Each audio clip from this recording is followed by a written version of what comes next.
Make sure na nakapag-set up na kayo ng tent bago dumilim. Sa wakas makapag-camping na naman tayo, pero this time hindi tayo magmamotor at meron tayong nahiram na sasakyan. Ang plano namin is maabutan ng sunset at makapag-set up na ng tent bago pa dumilim. At dahil walang mabibilan na pagkain sa campsite, dumaan lang din muna kami ng grocery. Dumaan din pala muna kami ng simbahan para makapagsindi ng kandila.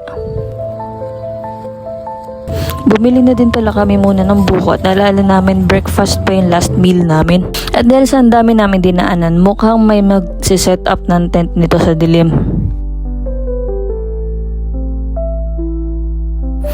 Nakikita nyo yan? Diyan kami pupunta. Ang tawag pala nila dyan ay Himuntagon Hills. So, hindi siya bundok. Burol siya.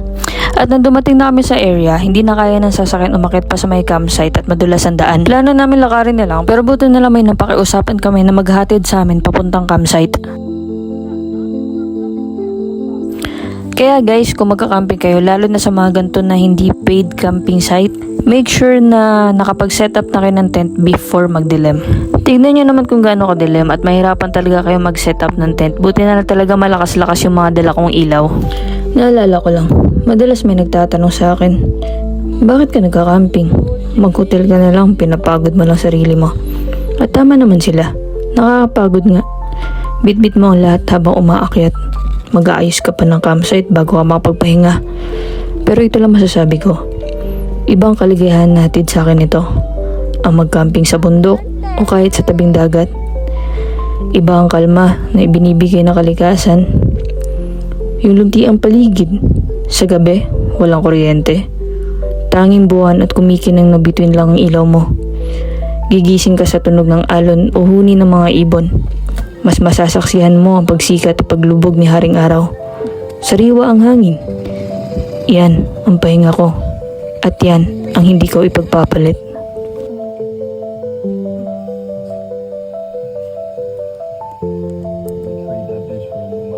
At ito na nga, safe naman kami buong gabi. Ngayon pala namin makikita yung buong area at sobrang dilim na nang dumating kami kagabi. Medyo kabado din kami natulog at kami lang tao dito. Pero may mga bantay naman na aso.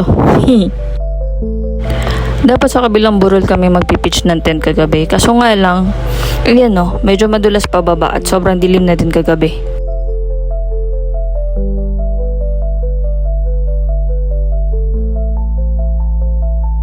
At samahan nyo ako maghanda ng almusal.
Yan sila yung mga bantay namin kagabi. Talaga hindi kami iniwan ng mga yan. Gusto na nga namin iuwi eh. Kaso nga lang mukhang may may-ari.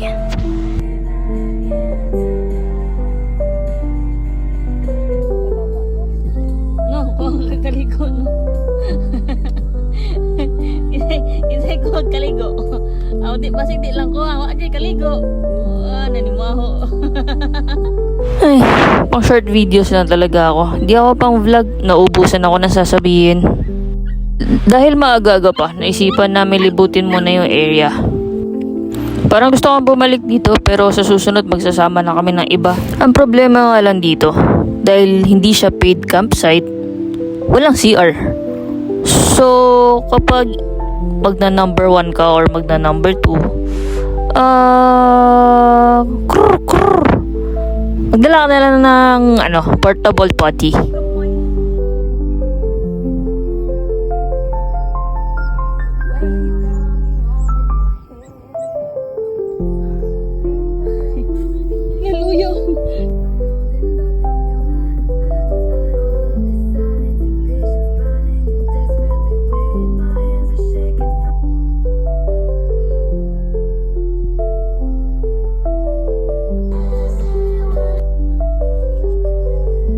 At dahil anong oras na at parang uulan pa ata, bumalik na kami sa tent.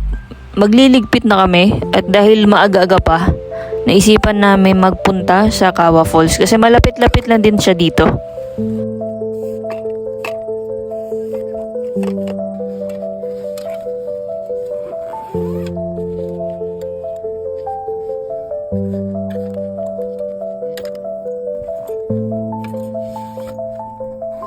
Oh, di ba? Ang dami namin bitbit. Maglalakad lang kami pababa kung saan nakapark yung sasakyan.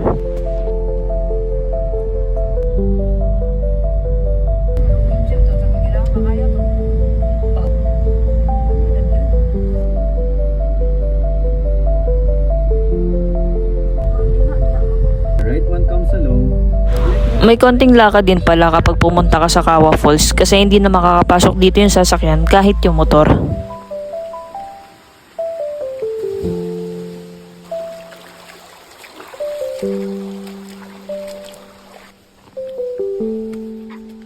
At paniguradong hindi ka maliligaw dahil ang daming mga nilagay na sign yung mga locals. At ito na nga po tayo, sobrang ganda at presko ng tubig.